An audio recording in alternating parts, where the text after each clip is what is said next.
देखिएगा दोस्तों, भारत के अंदर सबसे पहले आपको स्थल पड़ता है, मैदानी क्षेत्र जिसे बोलते हैं।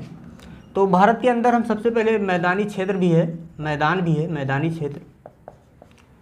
इसके बाद हम बात करेंगे भारत के अंदर पहाड़ भी है, पठारी क्षेत्र। इसके बाद हम बात करते हैं भारत के अंदर जो है मैदानी पठारी हो गया, इसके बाद पहाड़ी क्षेत्र हो गया। इसके बाद हम बात करते हैं लास्ट में जो पर्वत भी पड़ते हैं हमारे भारत में, पर्वतीय क्षेत्र हो गए। तो मैदानी क्षेत्र बात करते हैं, भारत में मैदानी क्षेत्र जो लगते हैं, मैदान लगभग यहाँ से पड़ता है, ये सब हमारे मैदान पड़ते हैं। कितना है तो आप ध्यान रखिएगा, 43.5% यहाँ पर भारत में मैदानी क्षेत्र पड़ते हैं। इसके बाद बात करते हैं 27.5% हमारे पड़ते हैं पठारी क्षेत्र। इसके बाद पहाड़ी क्षेत्र पड़ते हैं 18.5% पहाड़ी क्षेत्र। इसके बाद पर्वतीय क्षेत्र की बात करते हैं, 10.5% हमारे पर्वतीय क्षेत्र पड़ते हैं। तो कुछ लोग को यहाँ ये नहीं समझ में आ रहा है कि रहा होगा कि पहाड़ी जो हो गया, पठारी हो गया, पर्वतीय हो गया, तीनों एक ही जैसे लग रहे हैं, लेकिन भैया आपको बताते इसमें अंतर होता है। तो देखिए, जैसे आप जानते होंगे, ये मैंने आपको बता दिया जैसे ये, तो आप कहेंगे पहाड़ है कि पर्वत है, कुछ समझ में नहीं आ रहा है। तो आप ध्यान रखिए, पहाड़ी और पर्वत में आपको अंतर बताते हैं। पहाड़ी और पर्वत में अंतर क्या होता है? मान लीजिए आपकी चोटी, कोई भी पहाड़ है, कुछ भी है, आप अभी समझ में आएगा। देखिए, मान लीजिए इसकी ऊंचाई की बात करें, अगर इसकी ऊंचाई 1000 मीटर से ज़्यादा होगा, तब ये जो होगा हमारा क्या होगा, पर्वत होगा। अगर 1000 मीटर से कम होगा तो हमारा जो हो जाएगा, ये हमारी पहाड़ी हो जाएगी। तो पहाड़ी और पर्वत में दोनों में अंतर समझ में आया होगा। अगर कोई पहाड़ है भैया, उसकी ऊंचाई अगर 1000 मीटर से ज़्यादा है, तब हम उसे पर्वत मानेंगे, अन्यथा क्या मानेंगे, पहाड़ी मानेंगे। अब बात करेंगे पठारी क्या चीज़ होता है। तो पठारी, ध्यान रखिए, पठारी क्या होता है आपको बताते हैं। तो पठारी जैसे होता है, जैसे मान लीजिए कोई ऊंचा सा पर्वत हो, पठारी का मतलब होता है भाई ऊपर जो समतल स्थान हो, यानी कि ऊंचाई तो रहेगी, लेकिन उस ऊपर जो है इसका जो चोटी रहेगी, यानी चोटी यहाँ पर नहीं रहती, ऊपर जो है समतल स्थान रहता है। तो भारत में ये कितना स्थान है, तो आप कहेंगे पठारी जो है, ऐसे कितने स्थल हैं हमारे 27% भाग पर जो है हमारे पठारी क्षेत्र पाए जाते हैं। और पहाड़ी जो हमारे हो गए 18-18.5%, और 10.5% हमारे पर्वत पड़ते हैं। पर्वत हमारे ज़्यादा यहाँ सब पड़ते हैं। ठीक है, इतनी बात समझ में आई होगी, आप इसको नोट कर लीजिएगा। अब हम बात करते हैं ऊपर, सबसे ऊपर चलते हैं, तो ऊपर से हम पढ़ते आएंगे। सबसे पहले आप ऊपर जानेंगे, हमारे हिमालय वगैरह पढ़ते हैं। ठीक है, तो हिमालय की चर्चा करेंगे, इसको हम बिटा रहे हैं। यहाँ से आपको पता होगा सबसे ऊपर जो पढ़ते हैं हमारे, सबसे पहले आपको ये बताते हैं कि जो ये हिमालय, जो भारत का हिमालय, इसका निर्माण कैसे हुआ, ध्यान समझिएगा। आपको पता होगा भारत जो है पहले ऐसे नहीं था। पृथ्वी जो हमारी पृथ्वी, इसमें जो है सारे महाद्वीप जो हैं सब पहले इकट्ठा थे, पहले अलग नहीं थे। पहले आप देखिए, पढ़े रहे होंगे कि 7 महाद्वीप है, पहले 7 महाद्वीप जो है चिपके हुए थे, अलग नहीं थे। ठीक है, तो भारत का 2 हिस्सा था भैया। जो ऊपर वाला हिस्सा था वो अंगारा लैंड था, नीचे वाला गोंडवाना लैंड था। तो भारत जो हमारा यहाँ से ऊपर इधर की बात करते हैं, ये चीज़ पहले अलग थी, नीचे वाला पार्ट जो हमारा अलग था। ठीक है, तो बीच में क्या था, बीच में भैया खाली स्थान पड़ा था, जिसे तैथिस सागर बोला जाता है। बात समझ में आई? ठीक है, तो क्या हुआ, जब ये अलग हो गए थे, यानी कि ये जो हमारा हिस्सा है, यहाँ से यहाँ की बात करते हैं, ये वाला, ये हमारा गोंडवाना लैंड का हिस्सा है, ऊपर वाला हमारा अंगारा लैंड का हिस्सा है। पहले ये एक ही नहीं थे, भारत का निर्माण ऐसे नहीं हुआ। ठीक है, तो जो नीचे वाला पार्ट जो है कहीं दूर पानी में पड़ा था, तो पता है धीरे धीरे ये चीज़ ऊपर आते आते ये दोनों आपस में चिपकना शुरू कर दिए। समझ रहे हैं, यानी कि गोंडवाना लैंड और अंगारा लैंड जो है दोनों आपस में चिपकना शुरू किए। तो इतना धीरे धीरे से इतना ज़्यादा इनको दबाव हुआ कि बीच में कुछ यानी कि बीच में मिट्टी जो है उठ गई, इसीलिए हमारा जो यहाँ पर जो हो गए पर्वत पहाड़, इसीलिए हमारा हिमालय पर्वत का निर्माण हुआ है। बात समझ में आई होगी आपको। तो ये वाला क्षेत्र की बात करते हैं। अब मैं आपसे पूछूं कि सबसे पुराना हिमालय है कि जो नीचे वाला हमारे ये सब है, ये सबसे पुराना, तो आप कहेंगे सर ये सबसे पुराना था, क्योंकि ये बाहर पहले से पड़ा था। हिमालय का निर्माण तो बाद में हुआ है। ठीक है, ये 1600 करोड़ पुराना भी है, बहुत टाइट है। क्यों? इसकी ज़मीन जो है बहुत टाइट है। क्यों? आप सुने होंगे जो बाढ़ वगैरह आते हैं तो कभी इधर बाढ़ नहीं सुने कि भैया केरल या महाराष्ट्र या फिर तमिलनाडु में बाढ़ आ गई। क्यों? क्योंकि भैया ये बहुत पुराना है, 1600 करोड़ पुराना, इसलिए बाढ़ यहाँ की ज़मीन जो मिट्टी है बहुत टाइट हो गई है। तो यानी कि इधर आपको पता है पूरा पानी से लगा, लेकिन बाढ़ यहाँ नहीं आती क्योंकि मिट्टी जो है बहुत टाइट हो गई। जो कि इधर वाला क्षेत्र है, जैसे हमारे आपको पड़ता है यहाँ पर उत्तराखंड में सुने होंगे बाढ़ आई है, लेकिन इधर बाढ़ नहीं आती। कारण यही है क्योंकि इनका निर्माण बाद में हुआ है। ठीक है, ये जो आपस में टकराए तो जो मिट्टी उभरी वहीं से आपका ये सब हिमालय वगैरह निर्माण हुआ, बाद में ये सब बने, इसीलिए बाढ़ वगैरह इनकी ये जो है यहाँ की मिट्टी जो है थोड़ा नरम है, इसीलिए बाढ़ वगैरह यहाँ ज़्यादा आती है। तो हम ऊपर की बात करते हैं, जब टकराकर बने तो आपको सबसे ऊपर जो ये श्रेणी का मतलब होता है, समझिएगा बात को, जैसे ढेर सारे पर्वत या पहाड़ी ऐसे मिला दिए जाएं तो सब जब एक है हो जाएंगे पूरा, तो उन्हें हम श्रेणी बोलते हैं, पर्वत श्रेणी या पर्वतीय श्रेणी बोलते हैं। तो ऊपर जो हमारा श्रेणी पड़ता है, आप ध्यान रखिए, काराकोरम श्रेणी, काराकोरम सबसे ऊपर जो हमारा काराकोरम होगा। जस्ट नीचे आएंगे तो हमारा जो नीचे जो श्रेणी पड़ती है इसे लद्दाख श्रेणी बोलते हैं, लद्दाख श्रेणी।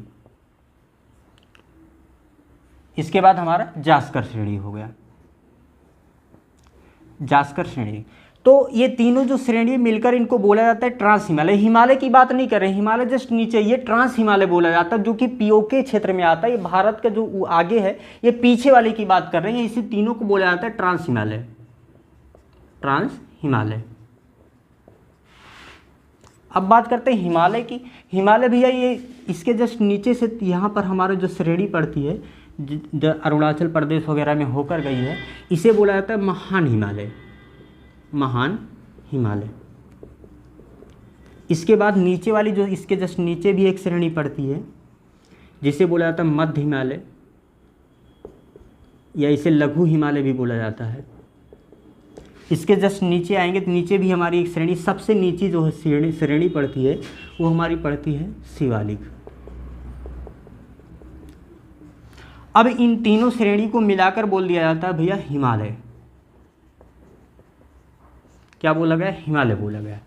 तो ध्यान रखिएगा, इनका निर्माण बाद में हुआ, ये इनसे भी पुराने, यानी कि हिमालय का निर्माण सबसे बाद में हुआ, यानी कि सबसे नवीन या नवीन हमारा हिमालय है, सबसे नया। उससे पहले ये बन चुका था काराकोरम, लद्दाख, जास्कर। ठीक है, आज हम पढ़ेंगे काराकोरम, लद्दाख और जास्कर में क्या चीज़ इंपॉर्टेंट है, इसके बारे में हम चर्चा करेंगे। इसको नेक्स्ट अगली पार्ट में पढ़ेंगे। तो आज हम पढ़ेंगे केवल ट्रांस हिमालय। ट्रांस हिमालय में काराकोरम की बात करते हैं, तो काराकोरम में क्या इंपॉर्टेंट है आपको बताते हैं। यहाँ पर काराकोरम श्रेणी, तो इसमें जो इंपॉर्टेंट बात है आपको बताते हैं। सबसे पहले इंपॉर्टेंट बात है भाई साहब कि ये भारत में के सबसे उत्तरी जो है श्रेणी है, भारत की सबसे उत्तरी श्रेणी, उत्तरी श्रेणी हमारी पड़ती है। अब इसके बाद बात करते हैं, इसे क्या बोला जाता है। काराकोरम जो श्रेणी भैया, इसे जो है बोला जाता है एशिया की रीढ़,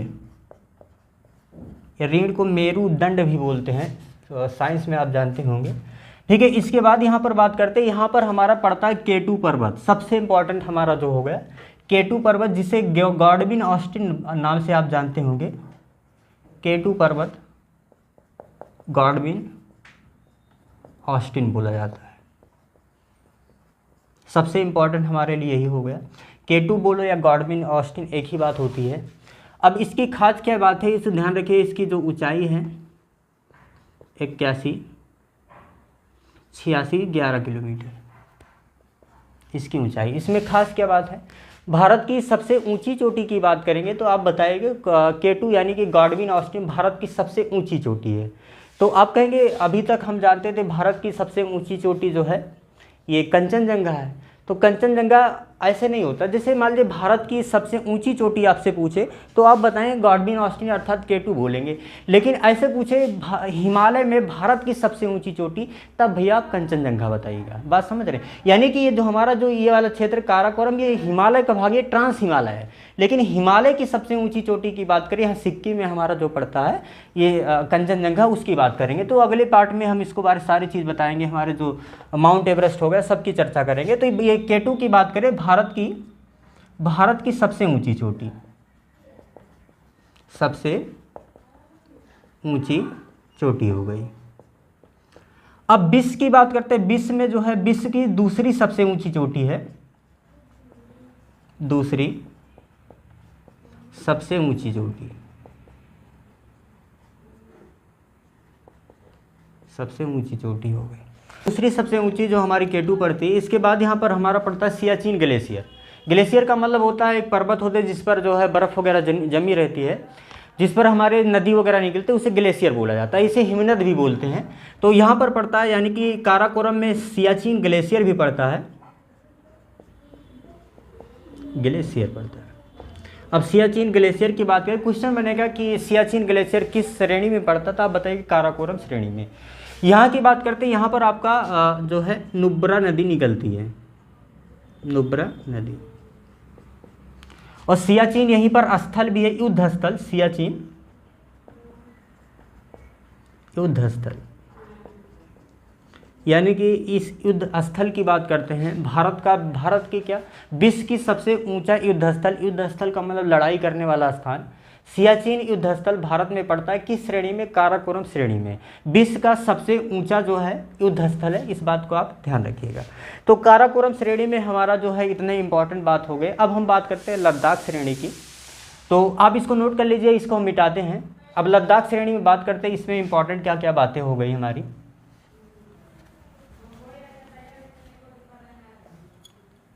अब हम बात करते हैं लद्दाख श्रेणी की। तो ध्यान दीजिए, पहली इसमें इंपॉर्टेंट बातें हो गई। जो लद्दाख श्रेणी है, यहाँ से हमारी निकलती है सिंधु नदी। क्या निकलती है, सिंधु नदी, सिंधु नदी निकलती है। और ये बहती कहाँ है, लद्दाख और जास्कर के जस्ट बीच में। बात करते हैं, ये लद्दाख पड़ता है, जास्कर यहाँ से निकल कर आती है ऐसे हमारी नदी, सिंधु नदी ऐसे आकर इधर पाकिस्तान में आकर गिरती है। ठीक है, तो यहाँ पर लद्दाख और जास्कर के बीच बहती है। अब अगला पॉइंट की बात करते हैं। यहाँ पर हमारा जो स्थान स्थित है, लेह, लेह आप सुने होंगे, लेह स्थित है। यही लद्दाख श्रेणी में हमारा लेह पड़ता है। और लेह की खास क्या बात है भैया, लेह की बात करते हैं तो सबसे कम बारिश जो होती है भारत में सबसे कम वर्षा जो होती है हमारी लेह में पड़ती है। लेह में सबसे कम वर्षा होती है, इस बात को ध्यान रखिए। इसके बाद हम आगे बात करते हैं। लेह जो है हमारा एक पर्वत पहाड़ पठार की बात करते हैं। भारत का सबसे ऊंचा पठार है हमारा लेह पड़ता है, भारत का सबसे ऊंचा पठार अभी आपको बताए थे भैया कि ऊंचाई तो होती है लेकिन ऊपर समतल स्थान होते हैं, यानी कि यहाँ पर निवास भी लोग रहते भी हैं। लेह में सबसे कम वर्षा यहाँ पर होती है हमारी। अब हम बात करते हैं, लद्दाख हो गया। अब जास्कर श्रेणी की बात करते हैं। जास्कर में इतना इम्पॉर्टेंट बहुत हो गया, आप नोट कर लीजिएगा। अब हम बात करते हैं जास्कर श्रेणी की। जास्कर श्रेणी में एक इम्पॉर्टेंट बात है, ज़्यादा कुछ है नहीं इसमें, ध्यान रखिए। यहाँ पर हमारा पड़ता है नंगा पर्वत, नंगा पर्वत पड़ता है। अब नंगा पर्वत की बात करते हैं, इसे बोला जाता है, लोग मृत्यु का संकेत मानते हैं। क्यों? क्योंकि यहाँ पर चढ़ने के लिए बहुत लोग आए, लेकिन जो भी यहाँ पर चढ़ने की कोशिश करता है वो अभी तक जो जितने भी लोग चढ़े हैं वो जीवित नहीं बचे, इसीलिए इसे मृत्यु का संकेत भी बोला जाता है। तो बस इतना इसमें ध्यान रखिएगा। जास्कर में यानी कि नंगा पर्वत जो पड़ता है ये हमारे जास्कर श्रेणी में पड़ता है। जास्कर में बस इतना ही बात हो गया। तो दोस्तों ये हमारा हो गया ट्रांस हिमालय की तीनों, जो काराकोरम, लद्दाख और जास्कर श्रेणी के बारे में आपको बता दिए। अब हमारा हिमालय का बात पता, जैसे महान हिमालय, मध्य हिमालय या शिवालिक होगा, घूमने का जो भी स्थान होता है, लोग मनाली वगैरह घूमने जाते हैं, शिवालिक में आपको बताएंगे, नेक्स्ट अगली वीडियो में मिलेगा। ठीक है, तो वीडियो जितना बताए, वीडियो पसंद आई होगी तो लाइक करिएगा और कमेंट करिएगा, दोस्तों के साथ ज़रूर शेयर करिएगा। और चैनल पर नए हो दोस्तों, चैनल को सब्सक्राइब कर लीजिएगा। धन्यवाद, मिलते हैं अगली वीडियो में।